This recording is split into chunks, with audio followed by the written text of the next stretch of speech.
నమస్కారం ఈటీవీ 360కి స్వాగతం ముందుగా ప్రధాన అంశాలు ప్రార్థనా మందిరాలపై పాక్ దాడులు చేసిందన్న విదేశాంగ శాఖ సైనిక పౌర స్థావరాలను తాకకుండా కాపాడామన్న సైన్యం పాక్లో ఎయిర్ డిఫెన్స్ రాడార్ ధ్వంసం చేశామన్న సైన్యం ప్రతిదాడుల్లో దాయాది దేశం భారీగా నష్టపోయిందని ప్రకటన ఎల్ఓసి వెంబడి కొనసాగుతున్న పాక్ రేంజర్ల కాల్పులు జమ్మూలోని ఉరి సెక్టార్లో ఆగని పేలుళ్ల శబ్దాలు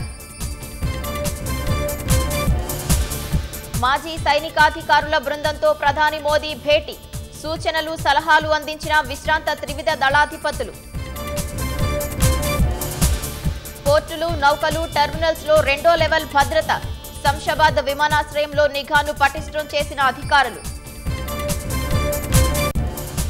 హైదరాబాద్ లో రేపటి నుంచి ప్రపంచ సుందరి పోటీలు ప్రతిష్టాత్మకంగా నిర్వహిస్తున్న రాష్ట్ర ప్రభుత్వం